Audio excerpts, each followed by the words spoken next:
Let's get to it.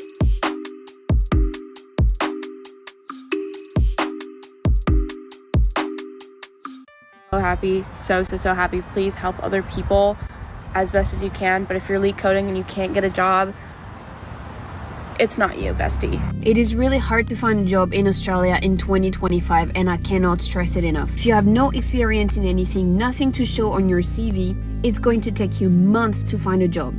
There are a lot of workshops in Australia that people go to try and find a job, but realistically, you need to have something to show on your CV. There's no point going to a workshop, but then you have nothing to show to any employer. Do you know what I mean? Like, you need to do things before you come to Australia now in 2025, because it's too hard to start from scratch here and there is too much competition. There is work in manual jobs because that's usually what Australians don't want to do, meaning there's a skill shortage, meaning there's jobs there.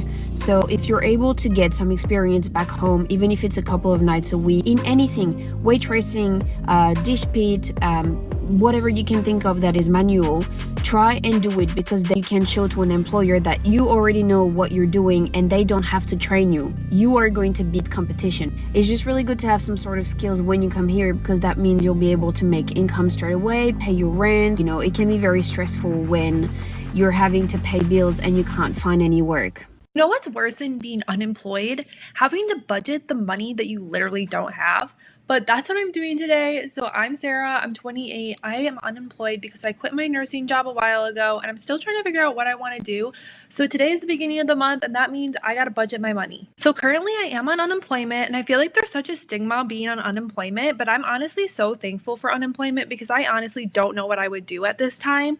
But I got $620.82 for the last 2 weeks after I certified. That's the only money I have coming in currently, besides a little bit of change that I earned from social media. Other expenses included my car payment, which was $281.25, my electric bill, which was $77.06, my phone bill, which was $23.31, my random car insurance payment that I only paid half on, which was $346.41, and then also groceries, which I estimate I spent about $120 this month. So once I add up all my expenses and subtract how much I got from unemployment, it officially leaves me with negative $1,534.56. Seriously crying right now. Bye. Welcome back, you guys. Thank you for tuning in to Tiffany Rose, where the truth don't get sugarcoated. And woo, we got a lot to talk about because we own these job losses, can't find a job, trying to sit here and budget and make it through the month when you unemployed to get by while you search for something else before your clock and your funds run out. Let's keep going. Let's get into these videos. I got laid off, got an email a few days ago, and basically the company I'm working for is doing budget cuts. Nothing personal, it is what it is, I'm moving on, and the past few days I've just been kind of trying to figure out like what my next move is and what I want to do, what industry I want to go into, and then I was like really thinking about it, and I'm like, maybe this is just God's way of giving me an opportunity to do this full-time. And so as of now, I have decided I am a full-time content creator, which is crazy to say because I never would have thought that. It was never my plan, but it kind of just feels right, and it feels like it's the only job I've ever had where I've actually felt like I'm adding value and I'm having like some sort of impact, and it's adding a lot of value to my life, and I just like truly enjoy it. So why not go full force and do this full time? So yeah, let me know what you guys want to see or what you don't want to see. I really want to give you guys engaging, interesting, different content, something that's like unique but like still true to myself. Let me know in the comments or message me, and thank you guys so much for your support, because if it wasn't for this, I really don't know what I would do. I'd probably go work a job and I'd be okay, like I'd be fine, but I feel really lucky that I have this as an option because I truly love it and I enjoy it. Thank you guys so much. I have some trips coming up. I'm going to New York on Thursday for an engagement party, so I'm hoping to make some really good content out of that and just share more about my life. Let me know what you guys want to see, and again, thank you so much for your support. It means everything, and I really don't know what I would do without this right now, so thank you. This is going to be my 1 year update as an unemployed postgraduate. It honestly doesn't feel like it's been that long, but it has, and it's gone by in a blur. And I remember once I graduated, things drastically changed, obviously, because I was broke. I had to move back to my hometown, even though I really didn't want to do that, but I wasn't even really like working other than doing like this little remote internship I had been doing like my last semester of college, and then that ended, and then I was really broke. I was babysitting part-time, not very consistently. I remember my goal was to get a full-time job by the time August came around, or like end of August, because that was going to be like the end of the summer, obviously. And then I didn't get a full-time job. I didn't get any offers. So my only resort was really to get a part-time job so I could make some money. Throughout the fall months, I was basically, still babysitting. I had a part-time job at an art gallery. I was doing 2 remote internships. Nothing was really fulfilling though. And then eventually I decided to apply to graduate school, which I've already spoke about briefly, that I applied back to Florida State. That's where I got my bachelor's from. And I was really indecisive about whether I was making the right decision or not. I really wanted to go out of state to Boston University or NYU, but also didn't really want to take out loans. So going back to FSU was definitely like my best bet. I remember I applied right when I stopped applying to full-time jobs, like right in the beginning of September, that I was so burnt out from applying to hundreds of companies and then getting some interview offers and then really devoting my time to practicing what I would say for these interviews.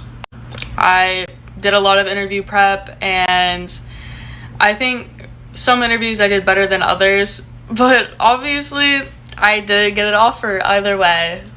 Like I said a bit earlier, I didn't know if graduate school was the best thing for me, but I realized that it is. So my classes are starting in August, and I'm thrilled. I think that going back to graduate school will help me build the connections that I need. I'm already in the works for an internship where I'm going to be doing something affiliated with nightlife, and I'm so stoked. I don't want to say much yet, but I do see myself like in the long run working for a big bar or big club, so this is like a really awesome first step. I'm starting to be happier again. My mental health was really bad like right after I graduated. Like a week after I graduated, I just became really sad and lonely, but finally things are getting better again, and I'm going back to my college town soon for the summer since I'm going to be working up there. And it's hard. It's really hard, especially when I was constantly like comparing myself to other people, not having a full-time job just like them. But I know that everyone's on their own path, and it's all working out in divine timing. And if you're in the same boat as me, like just graduated, or you graduated a year ago and you still don't have a job, you're not alone. It's all working out. Like, don't give up. And as hard as it like is, like, it does genuinely get better. Thousands of tech workers are losing their jobs, and the numbers keep rising. Now, according to TechCrunch, Amazon had over 100 layoffs from Alexa, Echo, Ring, and etc. Microsoft had over 6,500 job cuts. Now, that's 3% of their global staff. Chegg laid off around 248 of its employees. Now, that's around 22% of their workforce. Match Group, including Hinge and Tinder, laid off around 325 of their employees, and that's roughly around 13% of their workforce. Guys, I just don't need to mess with another computer because I just can't multitask.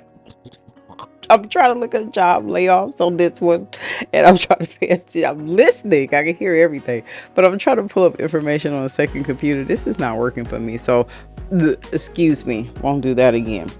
So, but what I wanted to say, let's go conclude this video, and we're talking about real people, real layoffs, real struggles.